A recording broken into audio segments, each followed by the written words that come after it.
biscuit, got a biscuit. You don't got a biscuit, no biscuit. Catch a biscuit, catch a biscuit. You got a snow biscuit, wow.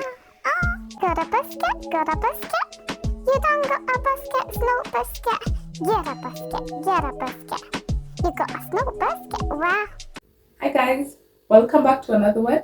And if you're a returning subscriber, you are definitely my sugar, spice, and everything nice. So what's on the menu today is something that I promised you guys that I'll show you how to make. On my previous video, I made injera with this amazing Shiro Wat spice. And this is an Eritrean sauce. This is how it looks. It smells amazing too, guys. So this is an Eritrean spice that is called Shiro Wat spice. And this Shiro Wat spice is made from ground chickpeas. And chickpeas are types of legumes, just like peas, ndengu, or beans. These are chickpeas that have been dried and ground into a powder or into a flour, and they are combined with natural ground spices to make this wonderful Eritrean sauce that is called Shiro Wat spice. And there are so many ways to make this, guys. And the one in my previous injera video was the easier version, where you just blend everything together and fry it on a pan with oil. So there are many other ways to make it, but basically it's just made using onions, using garlic and tomatoes. You just chop them, fry them on your pan, and then you add this sauce that's combined with water into a thick paste and add it in the tomato mixture. But the one I showed you guys is an easier version. There are so many ways to make this. I made the easier version because I had so many things to make that day. I had an accompaniment for my injera to make. I had some cabbage I was making. I was still making my injera that day. So I needed something quick and fast. And here in the Snow Basket kitchen, we try and vary things and make things easy. Let me show you how I made this. So guys, here I started by chopping my onions and putting them into my blender. I chopped 2 onions and 1 large garlic clove, which I'm going to cut into small pieces and put it into my blender. And next I'm going to chop 2 large ripe tomatoes and mix them in my blender as well. And I'll be blending this with a cup of water, which is equivalent to 250 ml of water. I blended this until I achieved a smooth paste. And guys, there's so many ways to use this sauce. I use it with potatoes, with wraps. You can use it as a pizza sauce. You can even use it with bread. The options are endless. So here I'm just adding my water. And I got it from the same Ethiopian shop that I bought my Teff from. You can get this from any Ethiopian shop or INGRIDIENTS. And here's what it looks like.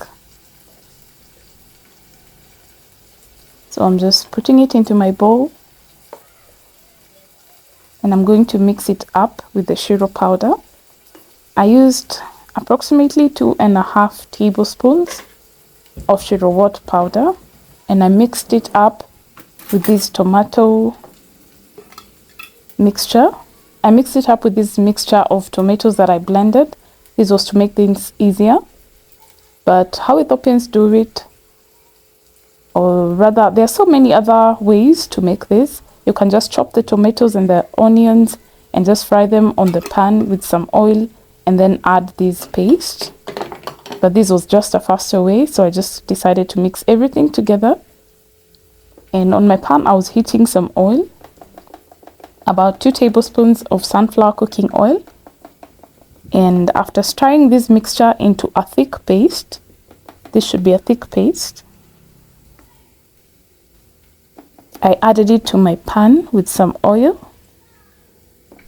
and I cooked this for about 5 minutes. And guys, the longer you cook this, the hotter it gets, because it's a mixture of many natural ground spices. Like I said, it has some hotness into it, and the longer you make it, the hotter it gets. And you can always adjust the liquid part. If you want yours thick, just make the sauce thicker. And if you want it thin, just add some water to it.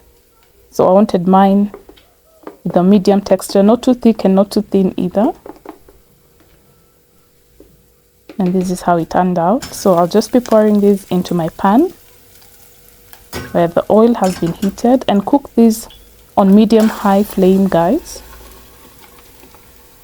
for about 5 minutes or more, depending on the hotness that you like. So I was cooking my accompaniments for my injera here. That's why I have so many pots going. A girl's gotta save some time here. I made everything together at the same time. So here I'm just adding some water because it was quite thick, and as it cooks, let me fill you guys in on this new purchase that I made. Today we'll be unboxing a new blender. Let me show you the one I've been using. We women stretch things. My blender broke and I've been using this for the longest time, so I thought it was time to replace it. So I got this Moulinex Perfect Mix high-speed blender, and I'm about to unbox it with you guys. So I just got this and let's check it out. So guys, you've seen the blender that I was using while blending those tomatoes. My goodness, we women are used to stretching things. So it was just due. I made this purchase. I bought this blender from Carrefour. It was actually the last one. It's the Moulinex Perfect Mix blender. And guys, you can get this from anywhere. You can order it online. And if you're looking for a blender, this is it. What I loved about this blender is the fact that it has a glass jar. Yay! I love the fact that it has a glass jar. And it's quite big. My previous one was about 1 liter, and this one is almost 2 liters. It's 1.7 liters approximately. It also has 2 meals. And I do a lot of milling, as you've seen on my videos, so this will be a plus. And I love the fact that it's big. I don't have to divide things into portions when I'm blending them. I can just do one blend, like one portion, and it'll save me a lot of time in the kitchen, guys. So I love that fact about it. I also love the fact that it's not too loud while blending. Even when you're blending stuff, the previous one was so loud. My daughter would wake up when if I was blending something and she was asleep, she'd just wake up. So this one is not too loud. I love that fact about it. And I'll just be leaving the specs here for you to check it out. I'd recommend it, guys. So far, so good. I'd recommend it. Something else that I also love about this blender is the fact that it has an opening on the lid at the top. So here you can just put in your stuff when you're blending or milling it. You just add in stuff from the top. Yeah, I love this blender. I do. It's amazing. Don't you just love this glass jar, guys? I'm still fascinated. I love glass jars. I love glass. This means that I'll be taking care of it this time. It will not break like the previous one. This one, maximum care. So I love to tag you guys when I find something nice. If you're looking for a blender, this one I will recommend. You can get this one. It's just great. It's perfect.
So this is 5 minutes later after cooking our sauce, and it's ready.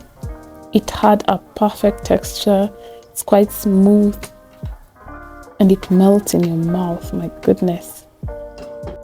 If you visited Ethiopian restaurants, they serve this sauce and it is so amazing. It's so amazing, guys. Try it out. It's very easy and the ingredients are easy to find. And don't forget to subscribe, like and share this video with your family. Thank you for watching. See you on my next one.